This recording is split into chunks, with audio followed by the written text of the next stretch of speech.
operas is that musicals are almost always, for the most part, very sanguine, happy, no one ever dies.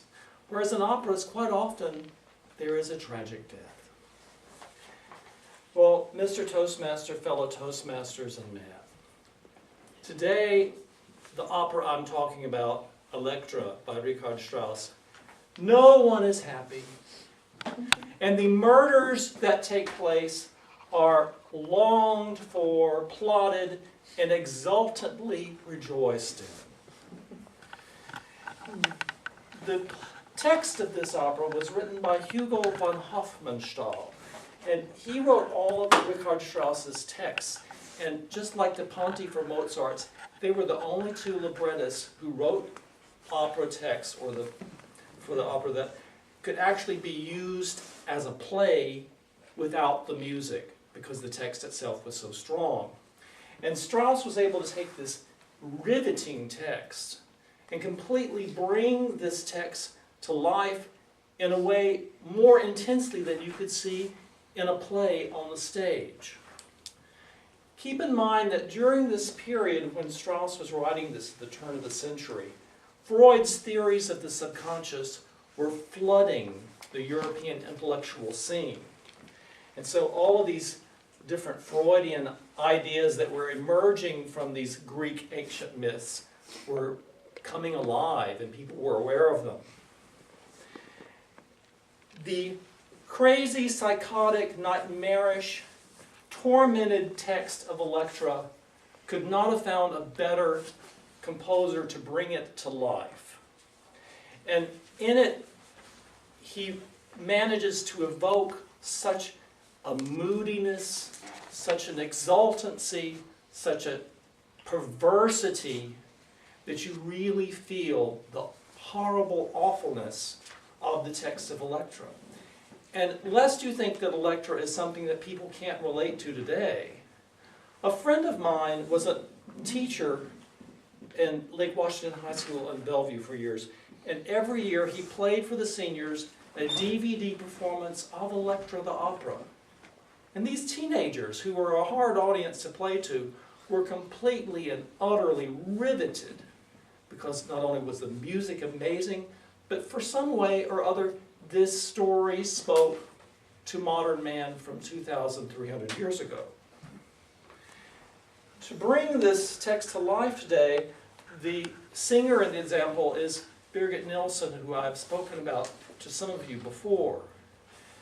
I can't think of anybody who would have been a better interpreter of this, because it calls for a singer who not only has stamina, but who can be heard over not only a big orchestra, but big timpanis playing at the same time.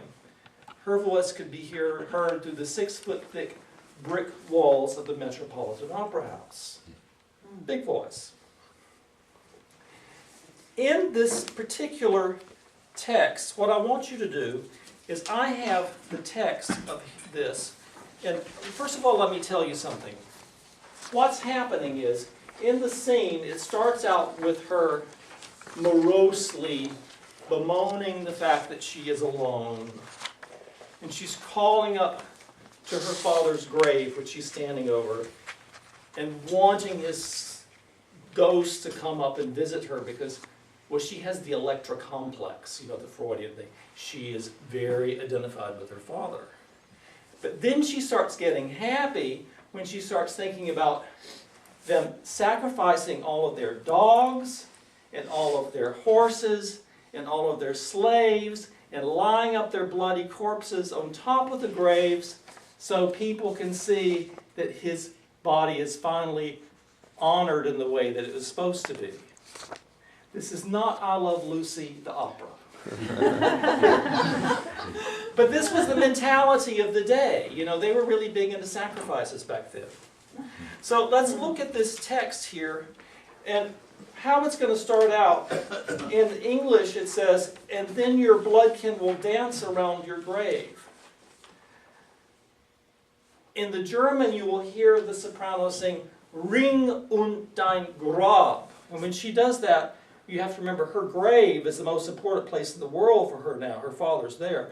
And so she sings this powerful high note. And then the orchestra goes crazy because she's crazy a little bit, but we're all a little crazy. But when it does it, this was during the time of the steam engines, and I think he was sort of mimicking the sound of a locomotive coming out of a train station, because it goes dun dun dun dun dun dun dun dun dun, very syncopated, very powerful. And then all of a sudden the music will change because she starts singing about those bloody corpses again. She says, "And o'er the corpses piled, high will I lift, high with each step my limbs." Oh, she's just really happy to be dancing over these bloody corpses. And you will hear the music is just light and breezy, and she's, it's like a waltz, a maddening waltz. And they will all see that he's being celebrated properly. And let's go down to the last line, and that his children will, around his holy tomb, will dance such a royal dance of victory. Well, this is what she lives for. In fact, at the end, when her mother, "Oh, I forgot to tell you," oh, just a little small bit. What she really wants is she wants her mother killed. Oh, that's just a small little thing. See, her mother killed her father and married another king. So her mother's evil. So that's just another factor that makes you think this is I Love Lucy the opera. So she wants her mother killed. So when her mother's killed, then she dies with this dance of victory at the very end of the opera, because she has nothing else to live for. This is all she lived for, is seeing her father vindicated. Jason is rubbing his face. You hope you don't work with anybody like this, don't you? And so, well, when it gets to this point, the music's going berserk. And then she will cry out, "Agamemnon, Agamemnon," her father. So let's see what Strauss does with this story, and see how the music completely brings this sort of static text to complete life before you. And that is a picture of Birgit Nilsson right there in her rags outside the door. She lives out with the dogs. She doesn't live in the house. She lives with the dogs. So let's go. Remember, you're going to listen for the high note in the train. Listen, you'll hear it.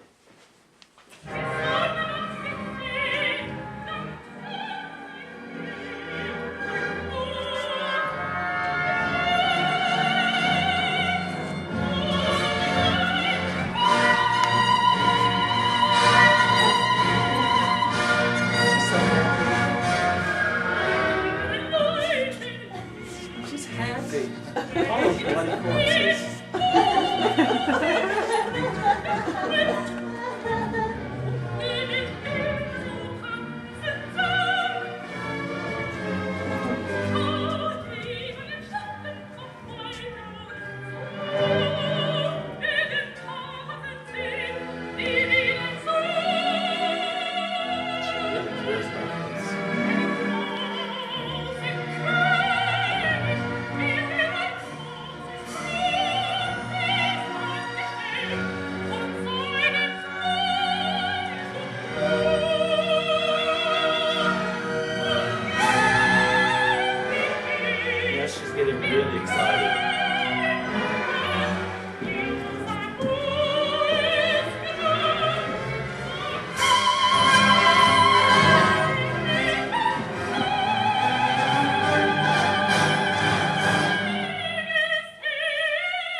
Now the music continues to build.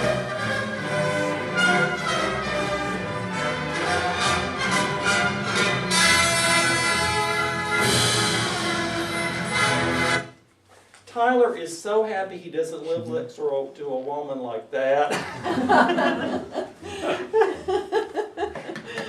I'm playing a little bit more music than usual because I wanted to give you a flavor of the opera. The next is a completely different thing. It's without any singing, but it gives you a sense of the power that Strauss can evoke from a scene.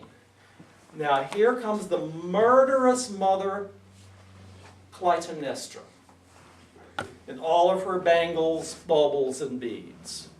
And she has a retinue of slaves.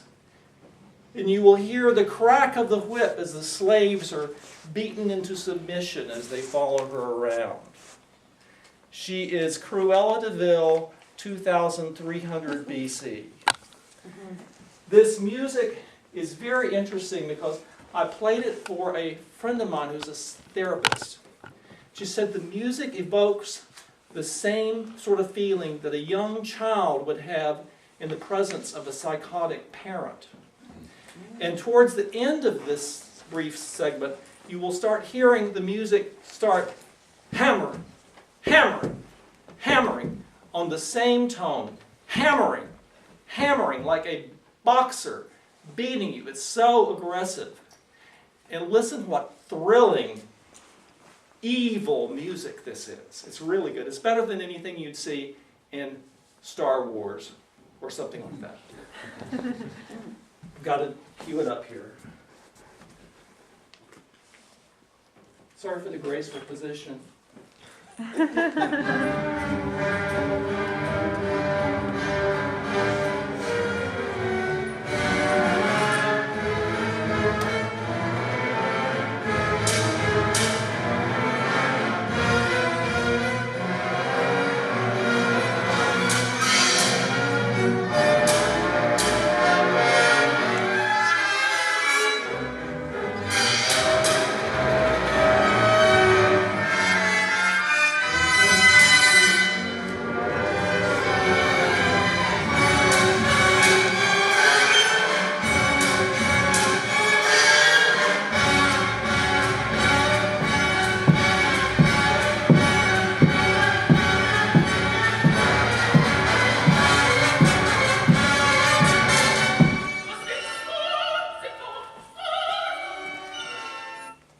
I would not want her as my mother.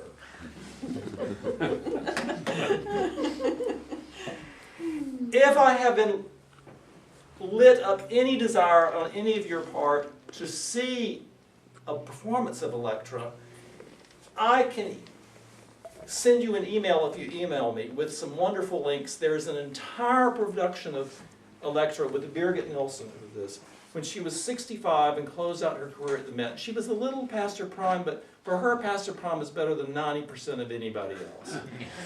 And it's just amazing. And then you can also see it. There's a movie version that you can get from the library, or also one from Netflix. So send it to me and I can send you something. And I'm really excited to be able to share with you this opera about the perversity and the craziness of the family next door. And to share with you how really exciting opera can be, and how it, as drama, it can really be dramatic in a way that just a performance with people speaking words can't. It really brings everything to bear, and certainly Strauss did in this 2.5-hour work. So it's, you go to the bathroom before and you don't drink any water. But you know, it could be a 5-hour opera, so it could be worse. I really have enjoyed this. I hope you don't have anybody like Elektra or any of her family in your life. Have a wonderful day.